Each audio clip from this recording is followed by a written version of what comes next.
नमस्कार, माझे नाव प्रज्ञा रामदास कोटवार। मी Dayanand college of commerce Latur BCA second year मध्ये शिकत आहे। मी आज तुम्हाला मी वाचलेल्या अग्निपंख पुस्तकाबद्दल थोडक्यात माहिती सांगणार आहे।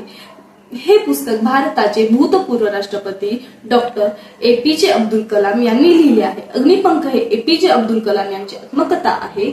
या पुस्तकात अब्दुल कलाम यांच्या बालपणापासून तर राष्ट्रपती पदापर्यंत संपूर्ण प्रवास रचलेला आहे।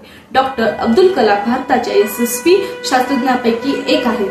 त्यांनी इंडियन स्पेस रिसर्च ऑर्गनायझेशन मध्ये महत्त्वाची कामगिरी केली आहे। भारताची सैन्य क्षमता वाढवण्यासाठी त्यांनी अणु चाचणी घेतली, म्हणून त्यांना मिसाईल मॅन असे संबोधले जाते।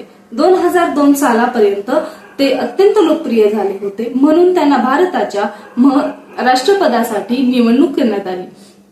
अग्निपंख या पुस्तकात अब्दुल कलाम यांनी यांचे बालपणाचे जीवन ते राष्ट्रपती पदासाठी करण्यात आलेली निवड पर्यंतचा संपूर्ण जीवन परिचय रेखाटला आहे।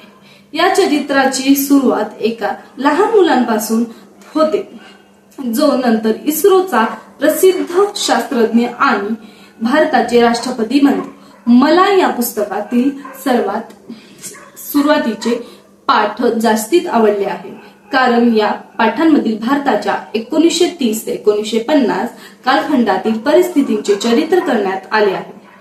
अब्दुल कलाम यांचा जन्म धार्मिक नगरी रामेश्वर मधील एका मुस्लिम कुटुंबात झाला। भारताच्या विभाजनाच्या पूर्वी असलेली देशातील धार्मिक एकता आणि एकत्मतेचे वर्णन अब्दुल कलाम यांनी पहिल्या 2 पाठांमध्ये केले आहे। अब्दुल कलाम यांनी आपल्या पुस्तकात लिहिलेले आहे की लहान असताना त्यांचे स्वप्न पायलट बनण्याचे होते, परंतु पायलटसाठी असलेले इंटरव्ह्यू परीक्षा ते अनुत्तीर्ण झाले, परंतु निराश न होता त्यांनी दुसऱ्या क्षेत्रात आपले करिअर सुरू केले। पुस्तकात सांगितल्याप्रमाणे अब्दुल कलाम यांनी सुरुवातीला विमान बनण्याचे क्षेत्रात कार्य घेतले, नंतर ते भारतीय अंतरिक्ष संस्था इस्रोकडे वळले।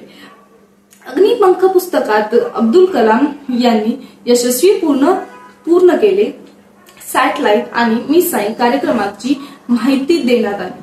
अग्नी, आकाश, पृथ्वी, त्रिशूल, नाग या घरोघरी पोहोचलेल्या नावाच्या क्षेपणास्त्रांची जडणघडणी फार सुंदरपणे वाचकांना सांगण्यात आली। या पुस्तकात मला आवडलेली काही ओळी: जिंकण्याचा सर्वात उत्तम मार्ग म्हणजे जिंकण्याची गरज भासू न देणे। आपण जेव्हा संग्रहित असतो, तार्किक मनाने प्रश्नांना सामोरे जातो, तेव्हा आपल्यामधील सर्वोत्तम देऊ इच्छितो। धन्यवाद।